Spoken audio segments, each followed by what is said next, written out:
सबसे पहले तो मैं आज शांतिपुर की जनता का बहुत बहुत धन्यवाद करना चाहता हूं कि हमारे प्रत्याशी जगन्नाथ सरकार के समर्थन में जो रोड शो था, आज शायद ही शांतिपुर का कोई व्यक्ति अपने घर में था।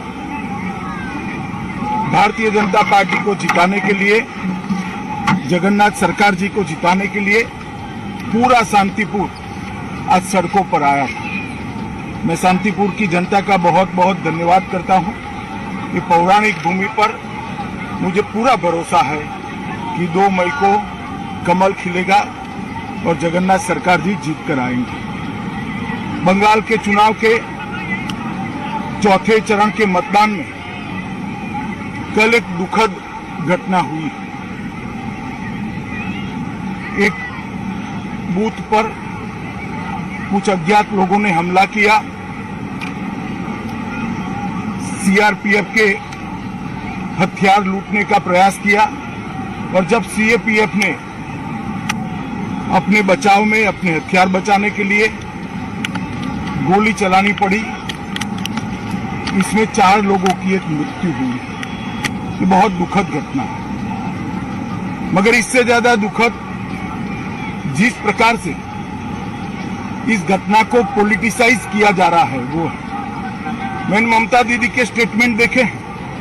उसी बूथ पर सुबह आनंद बर्मन का हत्या कर दिया गया, गुंडों द्वारा हत्या कर दिया, और वो इसलिए हत्या कर दिया गया कि वहां पर मतदान न होगा। उसी बूथ पर हमला किया गया और उसी बूथ पर सीआईएफएस के हथियार लूटने का प्रयास किया।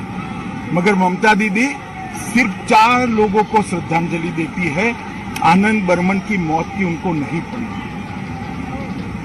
मृत्यु में भी तुष्टीकरण और वोट की राजनीति, बंगाल की राजनीति को ममता दीदी ने कितना नीचे गिराया है, ये इसका एक उदाहरण है।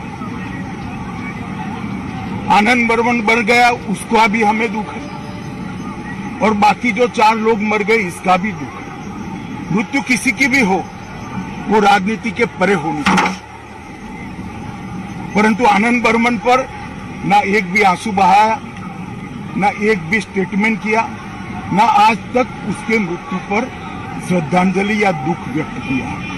क्योंकि आनंद बर्मन एक राजवंशी समाज का नवयुवा है, वो उनकी वोट बैंक के लिए अनुकूल नहीं था। इस प्रकार की राजनीति ये बंगाल का परंपरा नहीं है, बंगाल की संस्कृति नहीं है। और उसी शीतलकुची सीट पर ममता दीदी ने कुछ ही दिन पहले भाषण किया था कि सीआईएफएस सीएपीएफ वाले आए तो उनको घेर लो, उन पर हमला करो। मैं पूछना चाहता हूं ममता दीदी को, एक शार्प सवाल पूछना चाहता हूं कि क्या आपका वो भाषण वो 4 लोगों के मृत्यु के लिए जिम्मेदार नहीं है क्या? अगर आप वो भाषण न करती कि 4 युवा सीआरपीएफ पर हमला करने का हिम्मत करते क्या? आपने उनको उकसाकर एक गोलीबारी का कारण दिया। मैं मानता हूं कि ममता दीदी के पास अभी भी समय है। जो 5वां युवा मर गया है उसको भी श्रद्धांजलि दें, उसकी भी बात करें, और बंगाल की जनता को इसके लिए, ये जो उन्होंने भाषण किया इसके लिए बंगाल की जनता के समक्ष माफी मांगे। और साथ में मैं बंगाल की जनता को विनती भी करना चाहता हूं, ये एक घटना छोड़कर बाय एंड लार्ज